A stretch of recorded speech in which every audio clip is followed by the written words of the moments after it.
Today we will discuss question number 6 of exercise 3.3. Question number 6 is given that D equal to AEI, E equal to AC, F equal to BC. First part जो हमने solve करना है वो है D cross E intersection F. Same question number 5 की तरह है, वो यूनियन में था और ये हमें इंटरसेक्शन में गिवन है. ठीक है, तो हमने सबसे पहले ब्रैकेट के अंदर जो टर्म है E इंटरसेक्शन F, इसको सॉल्व करना है. तो यहाँ पे E के जो सेट्स हमें गिवन थे वो AC है, साथ में इंटरसेक्शन लगा के F के जो सेट्स हमारे पास गिवन थे वो है BC.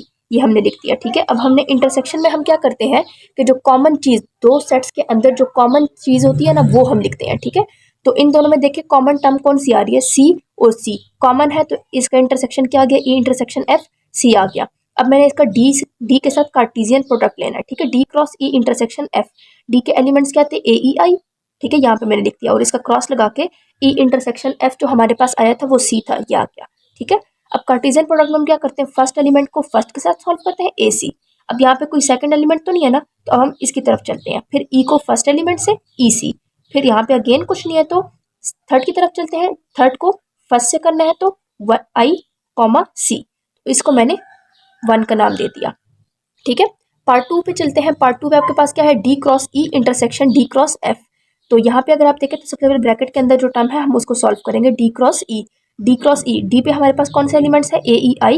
क्रॉस E के एलिमेंट्स जो है वो A और C थे. इसका हमने सबसे पहले कार्टेशियन प्रोडक्ट लेना है. अब D और E का जो हम कार्टेशियन प्रोडक्ट लेंगे तो क्या आ जाएगा हमारे पास, फर्स्ट एलिमेंट को फर्स्ट के साथ AA, फिर फर्स्ट एलिमेंट को सेकंड एलिमेंट के साथ AC, देन सेकंड एलिमेंट को फर्स्ट एलिमेंट के साथ EA, सेकंड एलिमेंट को सेकंड एलिमेंट के साथ EC, देन थर्ड एलिमेंट को फर्स्ट एलिमेंट के साथ IA, थर्ड एलिमेंट को सेकंड एलिमेंट के साथ IC.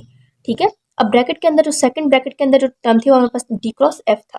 तो D के एलिमेंट्स मैंने लिख दिए AEI और F के एलिमेंट्स जो है वो मेरे पास BC थे. ठीक है, अब इनका कार्टेशियन प्रोडक्ट लेना है. अगेन फर्स्ट एलिमेंट को फर्स्ट एलिमेंट के साथ AB, फर्स्ट एलिमेंट को सेकंड एलिमेंट के साथ AC, देन सेकंड एलिमेंट को फर्स्ट एलिमेंट के साथ EB, देन सेकंड एलिमेंट को सेकंड एलिमेंट के साथ EC, थर्ड एलिमेंट को फर्स्ट एलिमेंट के साथ IB, थर्ड एलिमेंट को सेकंड एलिमेंट के साथ IC.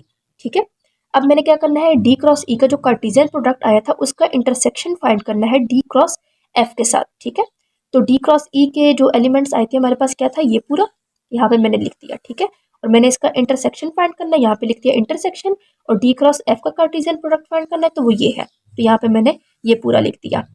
अब इंटरसेक्शन में मैंने आप लोगों को क्या बताया कि जो कॉमन टर्म होती है हम वो चीज़ फाइंड करते हैं. ठीक है, तो कॉमन इस सेट में और इस सेट में कॉमन जो चीज़ है वो हमारे पास क्या है, कॉमन आप देखें AA इधर है, इधर नहीं है, तो ये नहीं है. ठीक है, अब AC और इधर AC है, तो अब ये वाला आ जाएगा, एक AC आ जाएगा, और दूसरा EA, इधर EA नहीं है, EC और इधर EC ये है, एक EC आ जाएगा. फिर IA, इस सेट में IA देखें तो वो कहीं भी नहीं है. फिर IC की तरफ जाते हैं, ये IC है और एक इस सेट में ये वाला IC है, तो ये IC आ जाएगा. ठीक है, अब इसको मैंने सेकंड का नाम दे दिया. थर्ड पार्ट में जो हमने सॉल्व करना है वो है, हमने वेरीफाई करना है कि D का जो हमने Cartesian product E intersection F के साथ लिया है वो इक्वल है D Cartesian product E intersection D Cartesian product F. तो अगर आप देखें तो फर्स्ट पार्ट में हमने जो सॉल्व किया वो पूरी ये वाली चीज़ है, और सेकंड पार्ट में जो हमने सॉल्व किया वो पूरी ये वाली चीज़ है. ठीक है, तो यहाँ पे जो इसका आंसर हमारे पास आया है वो कुछ ये वाला था. ठीक है, ये देखें, ये वाला, ये आंसर देखें, और जो सेकंड पार्ट में हमने आंसर फाइंड किया ये वाला, ये देखें आप, AC, EC, IC दोनों सेम है. इसका मतलब क्या हो गया कि from 1 and 2 it is prove that left hand side equal to right hand side. Means कि आपके दोनों साइड जो है वो वेरीफाई हो गए हैं और दोनों का आंसर सेम है. अगर आपके पास पेपर में ये पूरा क्वेश्चन आ जाता है, क्वेश्चन नंबर 6 पूरा, जैसे मैंने अभी करके दिखाया आपको ऐसा, तो आप थर्ड पार्ट में जस्ट ये लिख सकते हैं. ठीक है, लेकिन अगर आपके पास क्वेश्चन नंबर 6 का जस्ट ये थर्ड वाला पार्ट आ जाता है तो फिर आपने क्या करना है, सबसे पहले लेफ्ट हैंड साइड लिख के ये वाली साइड लिखनी है और इस पूरे को सॉल्व करना है जैसे हमने पार्ट 1 में सॉल्व किया. फिर आपने राइट हैंड साइड लिख के इस पूरे साइड को आपने सॉल्व करना है जैसे हमने पार्ट 2 में सॉल्व किया. फिर आपने दोनों के आंसर देखने हैं, इक्वल आने चाहिए. ठीक है, वो जब इक्वल आएंगे तो फिर आप लिखेंगे from 1 and 2 it is proof that left hand side equal to right hand side.